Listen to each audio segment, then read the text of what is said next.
Loneliness and depression are at epidemic levels. As a society, we're battling to bring down our suicide rates, especially among the young. There's fear for the future, despair. What's the answer? Where's the meaning? Is there any hope? This is Signs of the Times Radio with Kent Kingston.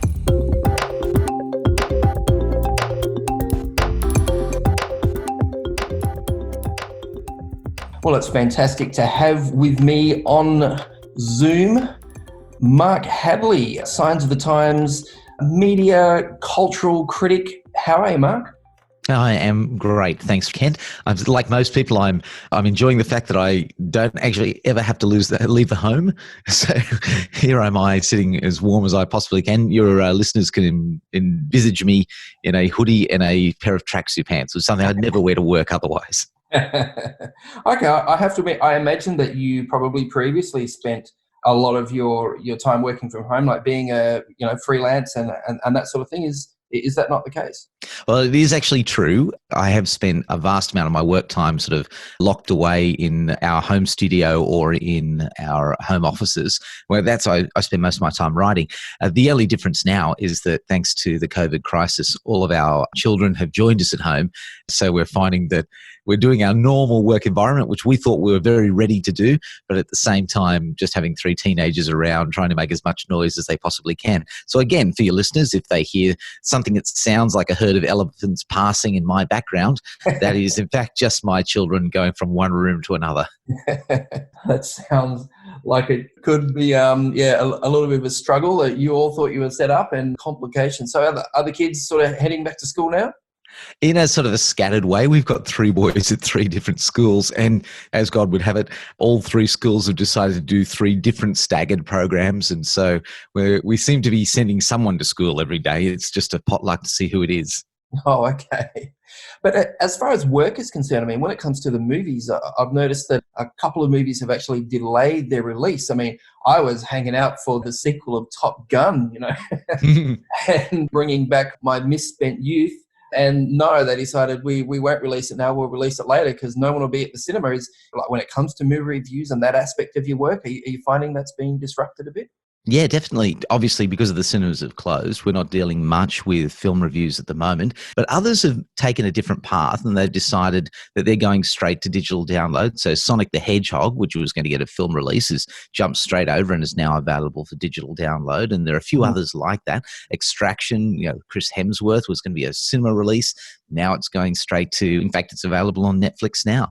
And that's really what's changed for us. On the one hand, you'd think, a little while, there was a little shaky territory there because we provide reviews to a lot of different publications, that we thought to ourselves, what are we going to do? Until suddenly the world discovered streaming video.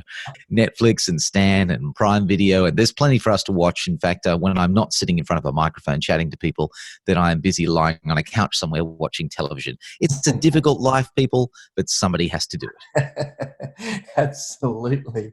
Yeah, and it's interesting because even before this whole COVID-19 thing, there were some out there who were proclaiming that streaming killed the cinema star, and that the era of cinema was on the decline.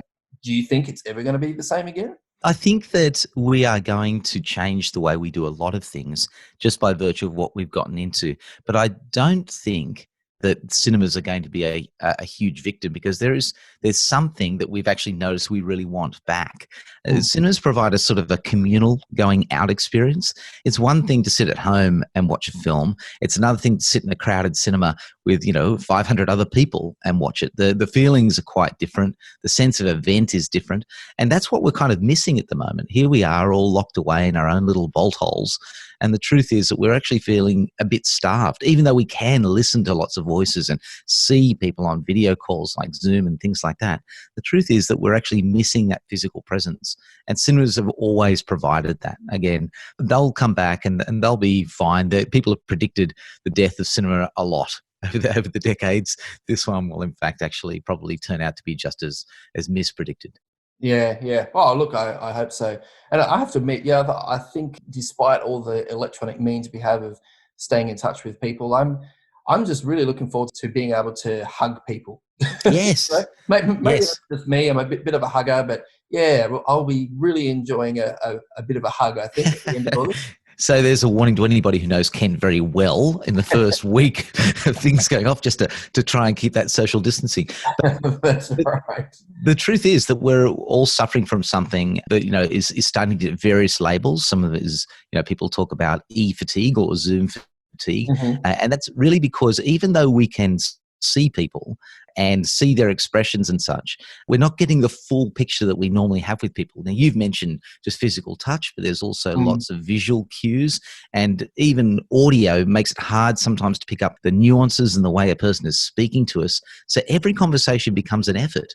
And then I don't know if you've been in one of those meetings where there's 10 people or maybe more on a Zoom call, all of those people thrown at us all at once just triples and quadruples that sort of sense of fatigue, because we're concentrating twice as hard to get a tenth of the meaning. So I feel like even though we've discovered that we can be connected in ways that we never thought possible, now we're actually finding that that's just not enough for us. And that's pretty interesting too. Yeah, yeah. Mark Hadley, in the interest of cheering us up, of course, you've written an article in this month's Signs of the Times magazine. If I can quote you back to you, this is your idea of cheering us up. To be born in the 21st century, you write, is to be born into an era of hopelessness. Well, thanks for that, mate. I appreciate that. But, There you go. but seriously, like, please explain. What do you mean? What did you mean by that? Well, for the people who are listening and wondering why that was actually going to be a positive ending, I just want to say it does get better from here. It is absolutely true that we live in an age in which the current generation see themselves, for many reasons, to have a hopeless future. And that's not just me sort of chatting to a few people and getting that impression. Statistically, hope is actually in small supply. Whether you're talking to psychologists or economists or other sociologists, you'll see that people are actually discovering that, generationally speaking, the current generation, and particularly millennials, as a collection of generations, have less hope. In fact, in terms of the need for a psychiatric or psychological intervention, this generation requires far more help than any generation that came before. Up to 17% of these current generations are depressed, and 14% suffer from anxiety, which in terms of statistics for previous generations is about 3 times what we'd expect. So there's a real problem in this current generation because they really don't have hope. So when you're talking about millennials, I mean, I guess I've kind of got to keep up with it because each generation keeps getting older. So the millennials are now people in their early, even up to mid-30s. They're sort of starting families. They've really entered the thick of adult life. Is that correct? Yeah, so millennials would basically think of people who are born in the last part of the last century. So, sometime in the mid-90s and forward. Anyone whose personality and life view has been largely shaped by the new millennium. And the new millennium has particular things about it which these generations have had to take on as normal, which previous generations haven't. And so those particular things that are shaping them are creating a sense of edginess, and right from edginess and anxiety through to often despair as they contemplate their future.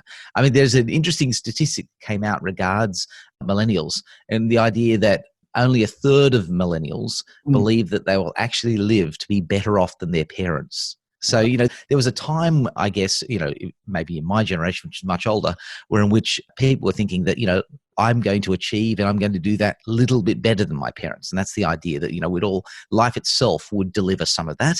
I'd work hard and that'd deliver the rest. But the truth is we saw the future as something that was full of hope. Whereas less than 2 out of 3 millennials now actually believe that their life is going to be worse by the time their parents leave this planet and continue to be so. And that's a pretty disturbing statistic when you look out at the young, fresh faces that are around us. Yeah. So much for human progress. And I understand it's not just what millennials believe, but there is actually like statistical evidence to back up, like in terms of home ownership rates, for example.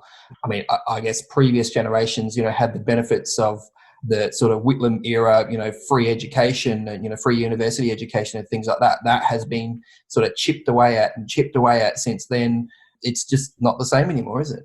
No, that's true. We've actually, back in the late 80s, early 90s, we started to make a shift in politics, particularly in Australia, towards what was then referred to as a user pays model. And the philosophy behind the user pays model was the idea that if you wanted something, you had to earn it, you had to pay for it. There were no free gifts. Whereas previous generations, baby boomers and forward, saw large amounts of economic benefit that could be distributed to everybody just by virtue of being part of a society. And so you had Whitlam era education, free education, and you had social services supporting people in difficult times and things like that.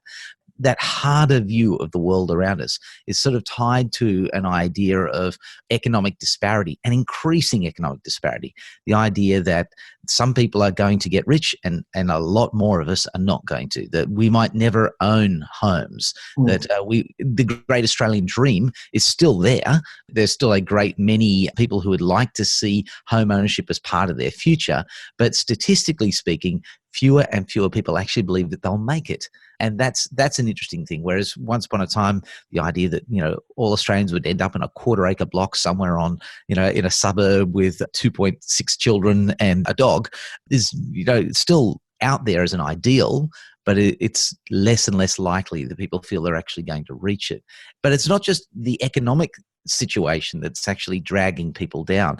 We actually have a sense of foreboding doom about the planet. So I was actually reading a study, there's a great Australian study called the Millennials Report 2020, and it actually talks about the attitude of people who are millennials, and it encapsulates them in the opinions of a made-up person. This made-up person is Sarah. And so they look at Sarah, and I refer to her in the article. They look at Sarah and they say, her classic persona is that she believes that global warming emissions is the most pressing environmental threat and currently does everything she can to look after the environment, but not with much hope that it's actually going to be able to do anything, that the people who caused all the problem are slowly shuffling off the mortal coil, and she's going to be left to clean up the mess. And she doesn't have much faith in the politics of the situation, because all through her 20s, she's been watching various political parties promise progress and never actually quite deliver. So there's this sense of a great environmental doom, not just an economic one, but an environmental doom adding to this pressure of hopelessness that's pushing down on millennials today. And so again, it seems as though they're not just struggling with trying to get a crust, so to speak, but they're also struggling with the idea that even if they do manage to get their home dream or their dream job, something like that, even if they manage to come out from under the shadow of COVID, they're not going to enter into a world that has much hope, that in fact the sun is somewhat setting on the environmental future of the planet. And with that both personal and larger existential lack of hope, it comes up with a pretty grim view of the future for people as they start to think about where they're going to be in it. Mm-hmm. Yeah, if you'll allow me to theorize a little about history for a while, Mark. I guess in previous centuries, we saw things like, the Industrial Revolution, where people used the word progress, with a capital P. The whole sort of, Karl Marx, believed that there was this natural progression of humanity from one stage to another, and it would get better and better and better until we reached, communist utopia. Obviously, the reality of communism didn't quite match that dream. The 20th century saw 2 world wars, saw horrific, genocides and all this sort of stuff. And in sort of philosophical and academic circles, people started to question this notion of progress, this notion that, everything is going to get better, that we can solve all our problems through rationality. And people started to say, well, you know what? These elites who keep selling us this message of progress, they seem to have their own agenda. They only seem to be really about feathering their own nests. So can we really believe them? Can we believe any elites? Can we believe any authorities? Can we believe any experts? And we started to see this emergence of philosophy that you pick up in your article, which is, postmodernism. And I guess that in academia, that was happening in the 70s or even earlier. But it seems that now in this millennial generation, we have a group of people for whom this is sort of, this idea of postmodernism, is sort of bedrock belief. Does that make sense to you? Absolutely. Unpack that a bit more. Absolutely. The sort of secular humanism that you're talking about in the early 20th century, the idea that if we all knuckled down, we could actually make a utopia out of this planet. And people had various recipes for the utopia. Like you said, communists believed that if we got rid of personal ownership and distributed the wealth fairly, then that would give us the utopia. And in fact, actually, capitalists thought that quite the opposite, that if we just allowed people to be free of control, and they would also be able to sort of distribute things fairly, but based on effort. There are all different approaches to creating a utopia, but the truth is that somewhere along the way, the Great World Wars, the Depression and such, just gave the lie to the idea that humans could make a better world. And so we swing as a pendulum way through to the postmodernism you mentioned, from I've got the answer, socially speaking, to there is no answer. You know, an interesting thing happened in politics in Australia around the 1980s and 1990s. Political observers refer to as the death of ideology, that people stopped following political parties because they stood for a particular thing. So if you remember, the Liberal Party was always about enterprise and the ability for people to actually work hard to establish their businesses and to make jobs for other people, and that would lift all society up. And the Labor Party was very much about social policy and the fact that it was important to create a social safety net for those in society who were struggling the most, and we had a duty of care to them. But now we don't really follow those ideologies anymore. Those ideologies have died. And the Labor Party and the Liberal Party have moved so close to each other that it's really just a trading of policies. It's very hard to get a knife between them. And you have now very much situational politics. And a series of events arise, and we're just looking to see which team can come up with the best solution. There's no ideology. We're just following practicality. That's one of the political fallouts of being in a postmodern world where there's no real truth. But one of the things we destroyed when we got rid of the idea that there was no real truth is we stopped being able to hope. And I know that might sound weird, but let me see if I can map this out for you. Basically, what happened... You actually talk about two kinds of two definitions of hope. I assume you're going to get there as you unpack this. Yeah, that's right. I mean, like initially, hope, if you look hope up in the dictionary, you'll find that it's, an idea that you're actually going to have a feeling of expectation or desire for a particular thing to happen. Now, hope is a maybe thing. And that's basically what happens in a postmodern world. Since nothing can be true, nothing can be relied on. And since nothing can be relied on, the best you can have in terms of hope is an idea that it might come off and you can look forward to it, but you don't build on it because you can't build on hope. Hope is, by definition, in a postmodern world, an ephemeral thing, something you just can't quite grasp. You've just got to hope that it'll land and we'll all be better. And that's the hope that this current millennial collection of generations, the millennials, have. That's the hope they've grown up with. You can't be certain of anything. There is no explanation to life. There's no certainty, and if there's no certainty, then hope becomes a bit ghost-like, a bit out in the future. But that's not the same definition of hope that previous generations worked on.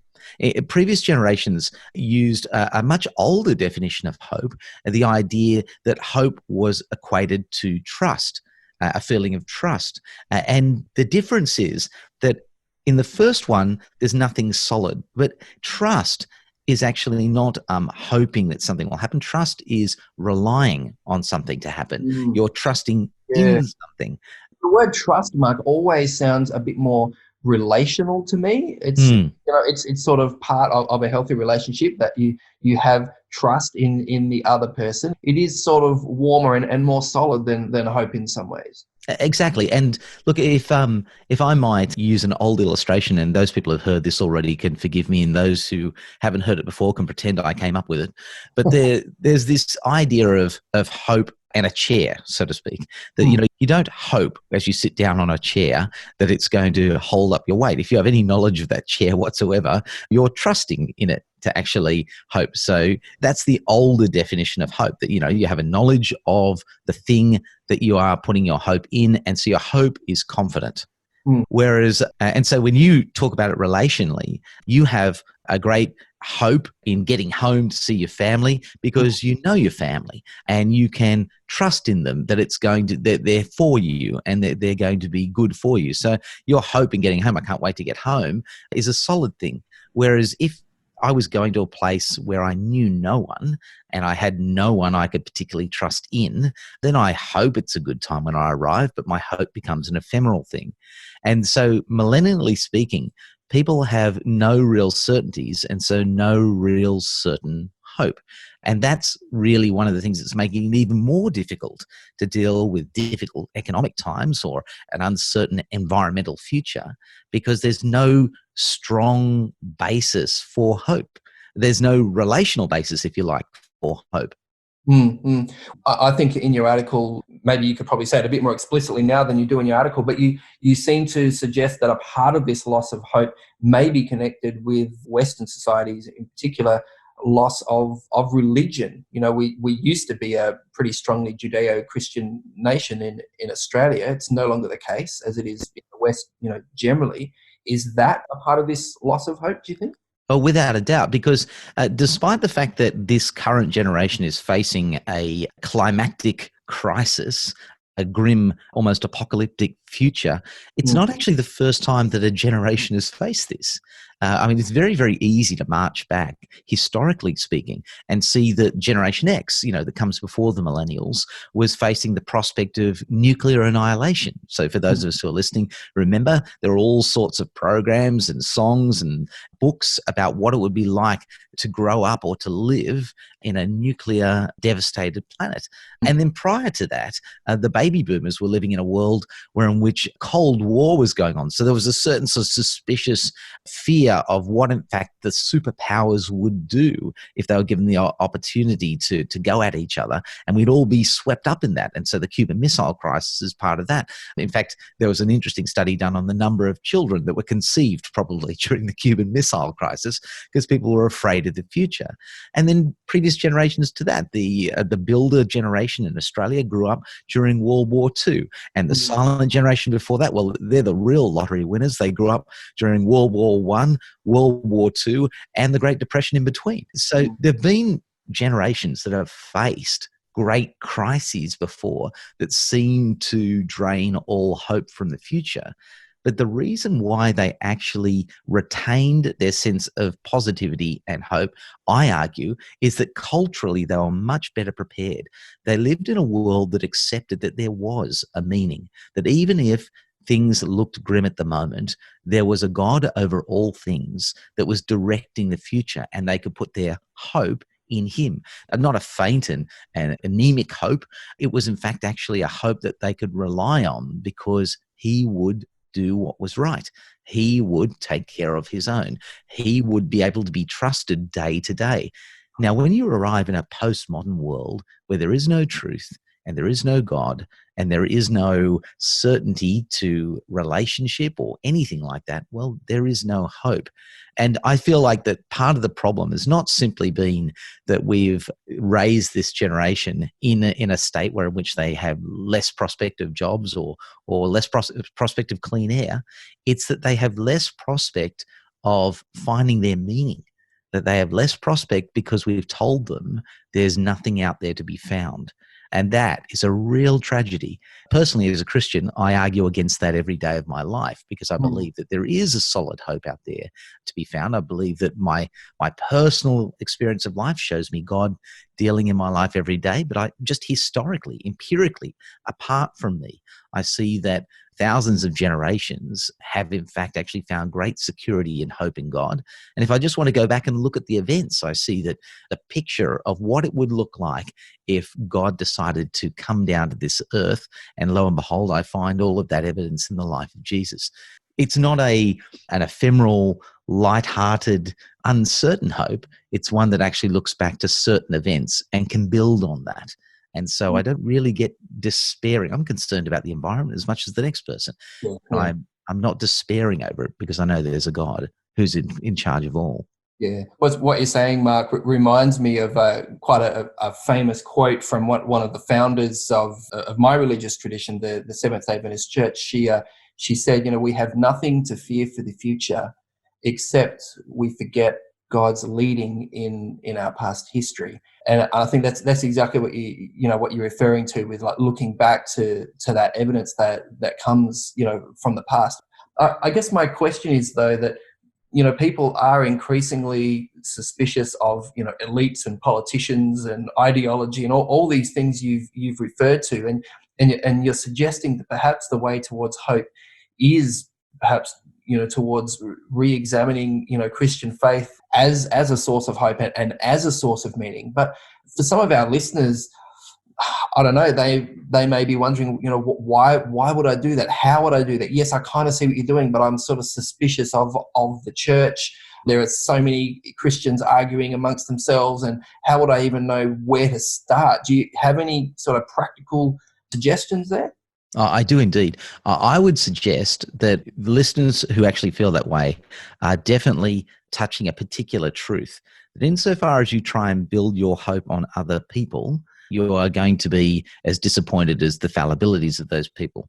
And the truth is that we are all weak. So even those institutions that try and provide solid hope, I would say, like a church, or go down to your local congregation of any form, shape and size, and you're going to find a mixture of people who are trying to do what we've been talking about today, build on solid hope, and yet at the same time are failing all over the place because they're human. And so some person might actually say, well, look at this political party. It's no better than this particular church, and it's no better than this particular soccer club down the road. You just might as well hang around with people you like. But if you built your hope on other people, yes, that would be a fair observation.